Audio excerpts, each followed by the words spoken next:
રંગ છે રવાભાઈને મેઘાણીની એક વાર્તાનું કથન આપની પાસે. ધરતીના અમી અને માણસાઈના પાણી હજુ સોસાઈ નહોતા ગયા એ સમયની આ વાત છે. સંવંત 1916નો ચૈત્ર મહિનો સોરઠ ઉપર ફૂલડે વરસતો ભાવનગર પંથકના ગોહિલવાડની રસાળી ભાવ આકરા તાપના દિવસોમાં પણ ઉનાળું જુવાર અને રચકાની લીલી ઓઢણીમાં સિડપની લહેર માણતી હતી બાપ. કણબીની નાની દીકરીઓ ગાજર મૂળા કે મગની કુણી સિંગો ખાતી ખાતી વાડીના ક્યારા વાળતી અને મધ ઝરતે હાદે ગાતી. શું ગાતી? કિયા ભાઈના કુવા કરે ખીચુડિયા રે, કિયા ભાઈની વડિયું લેરે જાય, આંબો મોર્યો અને આંબે ફળ ઘણા રે. રામનવમીનો રૂડો દિવસ છે. લીલી સીમમાં માનવીનો બોલાસ નથી. ખેડૂતોએ અગતો પાડીને ધોરીને પોરો દીધો જ અને પોતે સૌ ઉપવાસ રહીને ગામના ઠાકરદ્વારમાં રામ જન્મનો ઉત્સવ કરે છે બાપા. આખી સીમ સૂની પડી છે. અને એવા મોટા તહેવારને દિવસે પ્રભાતને પોરે ફૂટતી મૂછોવાળો ઘોડેશ્વર વર્તેજ અને ચિત્રા ગામો વચ્ચે પંથ કાપતો અને રાગમાં ફૂલમાળ ઘોડી રમાડતો હાયલો જાય છે. ટોળાની બીક વિનાના મોરલા લીલા મોલમાં પોતાના જાંબલી ડોકની ભાત પાડતા ચણે છે.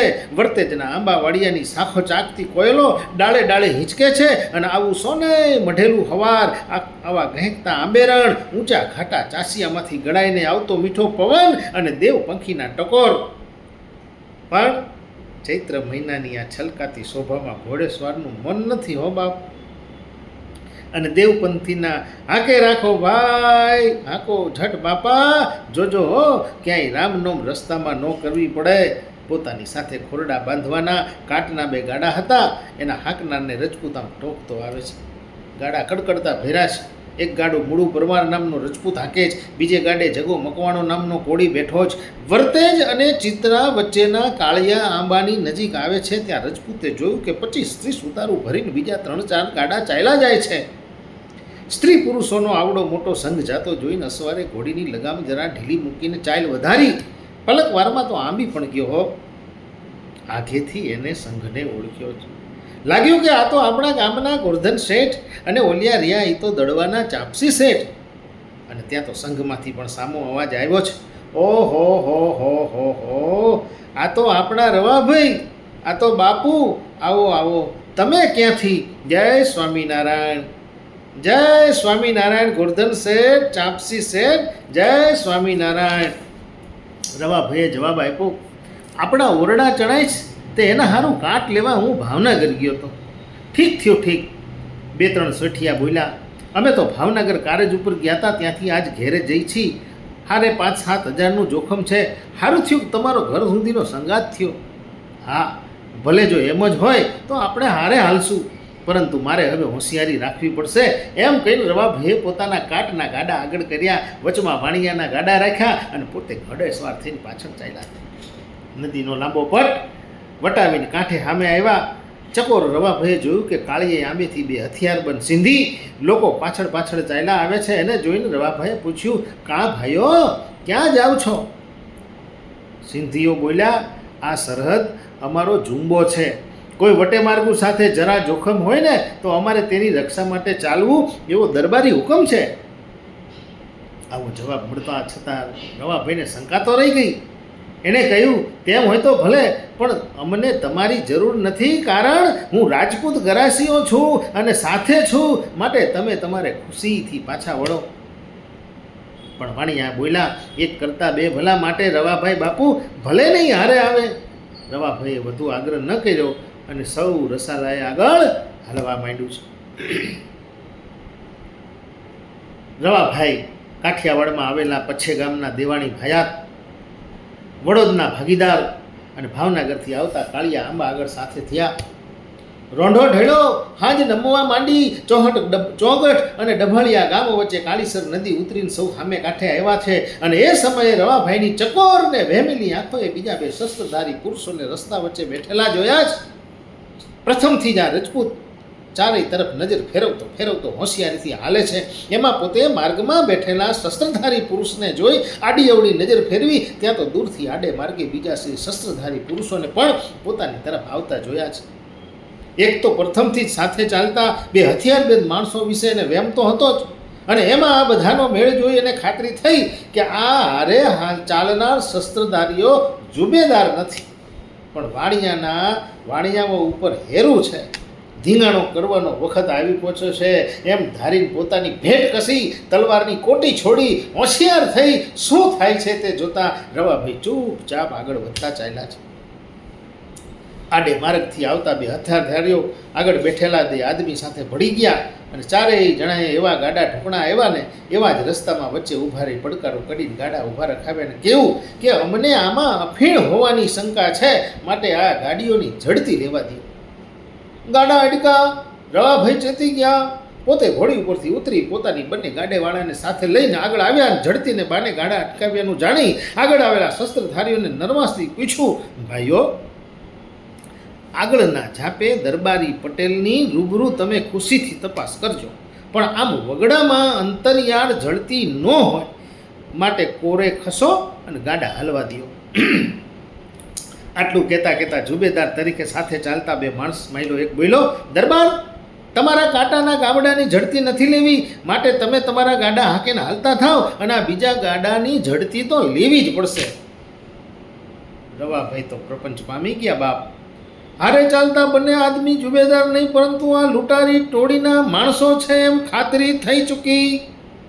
પોતે બોલ્યા, ભાઈઓ, આ બધાય ગાડા મારા છે, કાંટના ગાડા કાંઈ નોખા નથી. તમારી મતલબ હું જાણી ગયો છું, પણ ભાવનગરની જમણી ભુજાભા દેવાજીનું નામ તમે જાણો છો? એનો હું વારસદાર છું. મારા દેહમાં પ્રાણ હશે ત્યાં સુધી તમારી ઈચ્છાઓ તો પૂરી નહીં જ પડે. મારા કુળની ખાનદાની અને સુરવીરતાની સાખ ઉપર આ સૌએ મારો સાથ કર્યો છે અને એટલે મારે તો અહીં ખપી ગઈ જ છૂટકો છે. માટે હજી હું હાથ જોડીને કહું છું કે ભાઈઓ, જાળવો અને અમને જવા દો. આજે રામનવમી છે, મારા મોંમાં નકોરડો ઉપવાસ છે, નાહક મારા જીવને કલેશ થશે, માટે કોરે ખસી જાઓ. લૂંટારાઓ એકબીજાની સામું જોયું. પોતાની સિંધી ભાષામાં એવું કંઈક બોલ્યા કે આટલા બધા ફકત આ એક જ છે. એટલામાં એક જણે દરબાર ઉપર ખેર ધોકાનો છૂટો ઘા કર્યો, પણ સમય સૂચકતા વાપરી એ ઘા ચૂકવી રવાભાઈના પોતાના સાથીઓ તરફ જોઈ બોલ્યા, ભાઈઓ, હું એકલો છું, વળી ઉપવાસી છું, દુશ્મનો વધારે છે, તમે ફક્ત મારી પીઠ સંભાળજો, બાકી તો મારો સ્વામિનારાયણ સહાય કરશે. અને એટલું બોલી અને રવાભાઈએ તલવાર ખેંચી. વાણિયા તો સૌ બીકથી દૂર ખસી ગયા. સાથે રજપૂતોની રજ ઉડી ગઈ, પણ જગો કોળી હાથમાં મોટું આડું લઈને દુશ્મનના ઘા ઝીલવા રવાભાઈની પીઠ પાછળ આવીને ઊભો છે. આ બધું એક પળમાં બની ગયું છે. બાપ, ધોકાનું ઘા ખાલી જવાથી લૂંટારાઓ વધારે ખીજાણા. રવાભાઈ હજી તૈયારીમાં હતા ત્યાં તો દુશ્મનોમાંથી એક જોરથી રવાભાઈ ઉપર તલવારનો ઘા કર્યો છે. રવાભાઈ જરા પાછળ હટી ઘા ચૂકવવા ગયા ત્યાં તો હાથના જમણા કાંડા ઉપર બીજો સખત ઘા પડ્યો છે. એક તો પોતાનો નકોરડો ઉપવાસ, પાછા હટતા ઠેસ આવી અને ઉપરથી ઘા પડ્યો એટલે રજપૂતનું શરીર લથડ્યું અને લથડતા શરીર ઉપર દુશ્મને તરત લાગ જોઈને બીજો ઘા કર્યો, પરંતુ ઘણી જ ચપળતાથી એ ઘા ચૂકવી. પડતા રવાભાઈએ જોરથી તલવારનો વેલણઘટ ઘા કરી અને એકને જમીન દોષ કર્યો. પોતે પાછા ઊભા થઈ ગયા. એટલામાં બીજા દુશ્મનને માથે તરવારનો ઘા કર્યો. પોતાના માથામાં વાગ્યો, પરંતુ તરવારના એક ઘાથી દુશ્મનને તો પોતે ઠાર કર્યો. આમ એક ઠાર થયો અને એક જોખમાયો, એટલે બાકીના દુશ્મનો નાબૂદ થઈ ગયા અને બંને લાશો ઉપાડી જીવ લઈ નાઠા. બાપ, ઓહો, રવાભાઈની પીઠના કેટલાક ઘાતો જગા કોળીને આડા ઉપર ઝીલી લીધા હતા, અને તોય વાહામાં તથા હાથે એમ 2-3 ઘા અને માથામાં એક સખત ઘા લાગેલા. અને છતાં રણે ચડેલો રજપૂત હાથમાં ખુલ્લી તલવાર હારે દુશ્મનોની પાછળ દોડ્યો છે. અને ત્યાં તો વાણિયાઓ દોડીને દરબારને પકડી લીધા. કેટલીય વાર માંડ સુરવીરતાનો ઉભરો શાંત થયો ત્યારે જ માથાના ઘા વાગ્યાની ખબર રવાભાઈને પડી. રવાભાઈ સ્વામિનારાયણના પાકા ભગત, પોતે જાણ્યું કે હું હમણાં જ બેભાન થઈ જઈશ, અને એટલે તરત સૌને કહી દીધું, મારા પ્રાણ જાય તો ભલે જાય, પણ મને મારા ભાઈઓ દવા તરીકે દારૂ તો પાવા દેશો નહીં હો. ઓહો, બધા ઘા ઠર્યા ને એટલે રવાભાઈ બેસુદ થવા લાગ્યા. એક ગાડું ખાલી કરાવી રવાભાઈને ગાડામાં લઈ સૌ ધીમે ધીમે ઘર તરફ રવાના થયા છે. મોડી રાત્રે સૌ વડોદ આવી પહોંચ્યા. રવાભાઈની માતાને દીકરો ઘવાયાની ખબર પડી. માતાએ મોઢામાંથી દુઃખનો એક ચુકારો નથી કાઢ્યો હો, પણ એટલું તો કીધું, મારા દીકરાનું ગમે તે થાય, પણ મારી વસ્તીના જાનમાલનું રક્ષણ થયું એટલે મારો રવોભા જીવતો છે એમ જ હું સમજું છું. અને મારી તો આજે રામનવમી સુધરી ગઈ છે. બાપ, આ સુરવીરતાના સમાચાર તરત જ ભાવનગર મહારાજ જસવંતસિંહજીને મળે છે. તેમણે ખાસ વડોદ કહેવડાવ્યું કે રવાભાઈ સાજા થાય ને માથે પાણી નાખો ત્યારે અમને ખબર આપજો. 2 માસ પડદે રહ્યા પછી રવાભાઈને માથે પાણી નાખવામાં આવ્યું ત્યારે મહારાજાએ સોનાની મૂઠની તરવાર સાથે સોનેરી સેલું ભેટ મોકલ્યું. શાબાશી આપી, સુરવીરતાની કદર કરી. આ પછી કેટલેક વર્ષે ભાલ પ્રદેશના એક ગામમાં ચોરે ડાયરો મળ્યો હતો. નવાબખા નામનો જમાદાર નામનો એક વૃદ્ધ સિંધી મહેમાન તરીકે આવેલો. જમાદાર દાયરાઓમાં બેસવાવાળા એટલે અફીણના બંધાણી ચોરે કહુંબો નીકળ્યો છે. જમાદારે કહુંબો લેતા લેતા આ પહેલા આંગણામાંથી છાંટ નાખી અને રંગ છે રવાભાઈ રજપૂતને રંગ છે એમ રંગ આપીને કહુંબો લીધો. એટલે દાયરાને કૌતુક થયું. સૌએ પૂછ્યું કે આ રવાભાઈ કોણ? જમાદારે આ ધીંગાણાની વાત કરી. ભાવનગર રાજના ભાલ પંથકનો જમાદાર રાજનું ભણું ભણવા ભાવનગર ગયો. ત્યાં કેટલાક વાણિયાઓ 5-7 હજારના જોખમ સાથે નીકળ્યા. બાતમી મળવાથી મારી બુદ્ધિ બગડી. અમે 6 જણાની ટોળીએ એમનું હેરું લીધું. 2 જણા વાણિયા સાથે જુબેદાર તરીકે ચાલ્યા, બીજા આગળ ચાલ્યા. કાળીસર નદી પાસે અમે ભેટો કર્યો અને પછી ધીંગાણું રામ્યું. અને એ ધીંગાણામાં મેં નજરે જોયું કે ખરો રજપૂત તો એક રવોભાઈ. અને ત્યારથી હું રવાભાઈ રજપૂતને રંગ આપ્યા પછી જ કહુંબો પીવું છું અને અલ્લાહ પાસે મારા ગુનાની તોબા પોકારું છું. મિત્રો, આ વાત બન્યા ને આજે 63 વર્ષ થયા છે 1923માં. અને આ વાત છે મેઘાણીએ કીધેલી, સૌરાષ્ટ્રની રસધારની. જો ગમી હોય તો મારા મેઘાણીને ક્રેડિટ આપજો. જય હો મેઘાણી.